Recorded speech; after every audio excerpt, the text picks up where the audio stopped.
នេះចន្ទីជំរូ70%ដោយប្រើថៃអូ4គីឡូហើយនឹងប៉ូតាស្យូមនីត្រាតឬយើងហៅ1301ហ្នឹងចំនួន4គីឡូ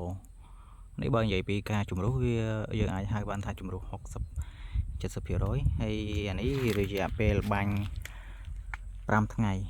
បាទរយៈពេលបាញ់5ថ្ងៃឃើញថាវាលឿងខ្ទង់ជាចូល70-80% ដែរអាហ្នឹងវាអាស្រ័យទៅលើការបាញ់របស់យើងតាមការពិនិត្យជាក់ស្ដែងរបស់ខ្ញុំ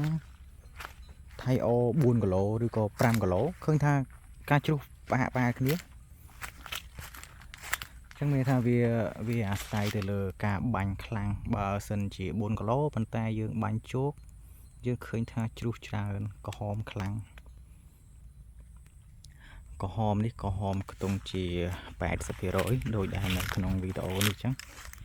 ខ្ទង់ជា80%បាទ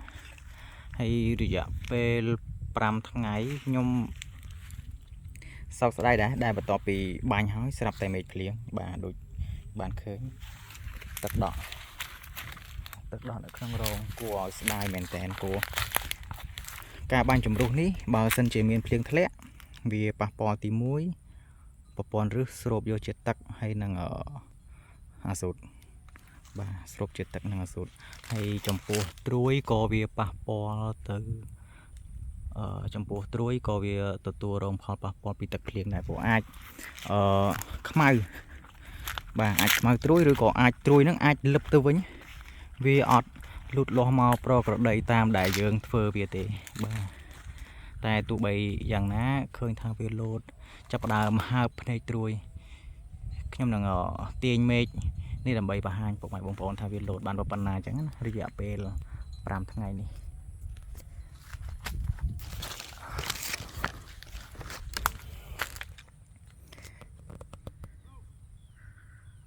យើងឃើញថាហើបត្រួយប៉ុណ្នេះបាទហើបត្រួយប៉ុណ្នេះក្នុងនឹងដែរខ្ញុំបាញ់លាយជាមួយថ្នាំក្តាមដែរពួក Spermatrin ឃើញថាខ្ញុំនៅមានមួយ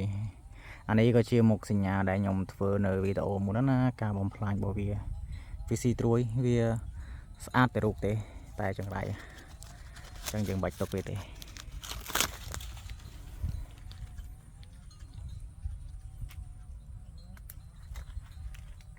នេះខ្ញុំទាញមើលមួយមេឃទៀត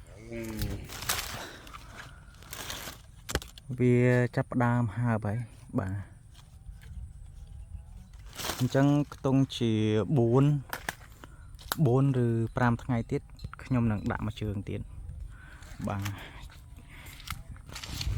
ចំពោះមួយជើងទៀតខ្ញុំអាចប្រើពួកថៃអូ2គីឡូហើយនឹងប៉ូតាស្យូមនីត្រាតខ្ញុំត្រូវលាយដែរប៉ុន្តែបន្ថយមកបន្តិចហើយចាំមើលខ្ញុំដើរមើលមកជុំវិញថាត្រូវប្រើពពួកថ្នាំអីខ្លះប៉ុន្តែពពួកថ្នាំក្តាមហើយនឹងពពួកថ្នាំជំងឺវគ្គនេះខ្ញុំត្រូវដាក់ហើយជាពិសេសពួកថ្នាំជំងឺពួកថ្នាំក្តាមខ្ញុំបានដាក់តាំងពីវគ្គជំរុះព្រោះដោយសារដើរទៅឃើញមានពពួកខ្ញុំអញ្ចឹងក៏បានដាក់វាហើយអត់ចាំយូរទៀតឲ្យខាត់ពេលទេបាទព្រោះវាបំផ្លាញនៅពេលដែលវាបំផ្លាញភ្នែកត្រួយទៅវាលែងចេញឬក៏ចេញមកក៏វាលែងស្អាតដូចមុនដែរបាទនេះរយៈពេលបាញ់5ថ្ងៃហ្នឹងឃើញវាពកត្រួយមកសឹងគ្រប់ដើមហើយយើងអាចនិយាយបានថាវាលោតមកចូល80%ហ៎80%ទៅ90%កន្លែងណាដើមដែលវាខ្សោយក៏វាយ៉ាងជិញយឺតបាទព្រោះអានេះវាជាក់ស្ដែងនៅពេលដែលដើមខ្សោយហើយយើងប្រើពួកថៃអូឬក៏ពួកនីត្រាតឬក៏ពួក NPK ផ្សេងទៀតក៏ដោយនៅពេលដែលយើងប្រើកំហាប់ខ្លាំងធ្វើឲ្យចន្ទីរបស់យើងវាទៅជា stress នៅពេលដែលវា stress ន័យថាអរម៉ូនអាប់ស៊ីស៊ីកអាស៊ីតហ្នឹងវាចាប់ផ្ដើមកើនឡើងនៅពេលដែលវាកើនឡើងគឺចន្ទីរបស់យើង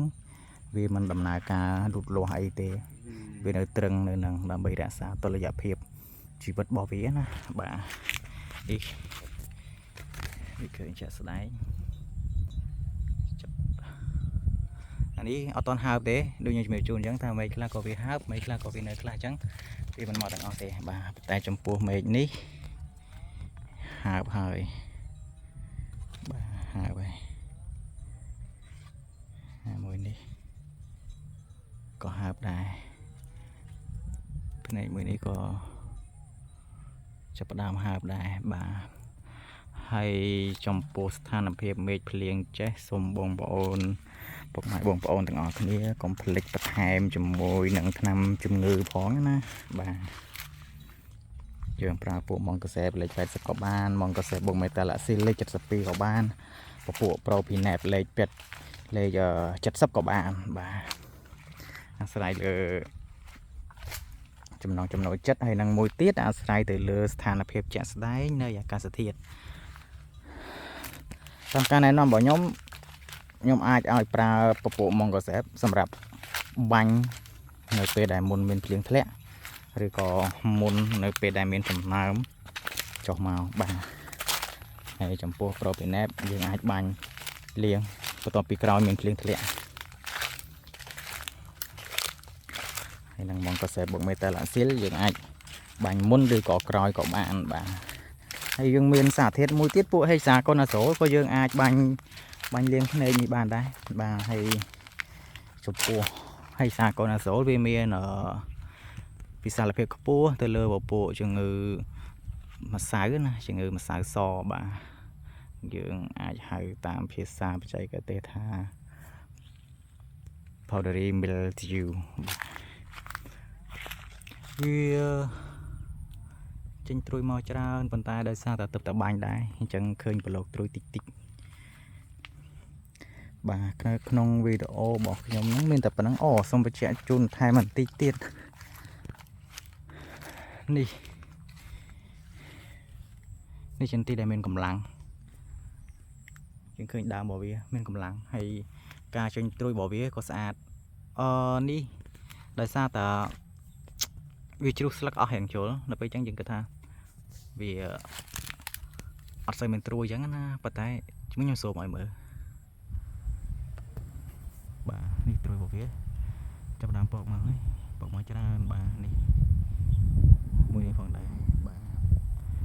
ត្រួយចេញត្រួយគ្រប់មេឃបាទហើយជាត្រួយចេញមកគឺជាប្រភេទត្រួយដែលមានកម្លាំងតែម្ដងហើយដំណាក់កាលចេញត្រួយបែបនេះយើងព្យាយាមថែទាំឲ្យដល់ណាបាទសត្វអត់ធ្វើទុកខ្លាំងជំងឺក៏បង្កខ្លាំងដែរនៅពេលដែលភ្លៀងអស់បលាយមកអញ្ចឹងបាទនេះបាទចេញត្រួយមកគ្រប់មេឃបាទអញ្ចឹងសូមអរគុណសូមជំរាបលាហើយបើសិនជាពុកម៉ែបងប្អូនទាំងអស់គ្នាដែលមានចម្ងល់ឬក៏មានបញ្ហាអីអាចខមមិននៅខាងក្រោមនេះចំពោះអ្វីដែលខ្ញុំអាចចែករំលែកបានខ្ញុំនឹងធ្វើវីដេអូចែករំលែកបន្តបាទហើយបើសិនជាពុកម៉ែបងប្អូនណាដែលមានបទពិសោធន៍ថ្មីល្អអាចនិយាយឬក៏អាចចែករំលែកបានសូមជួយចែករំលែកគ្នាទាំងនៅក្នុង comment ឬក៏ជួយធ្វើជាវីដេអូដើម្បីចែករំលែកទាំងអស់គ្នាទៅយើងបានទទួលចំណេះដឹងទាំងអស់គ្នាបាទសូមអរគុណសូមជម្រាបលា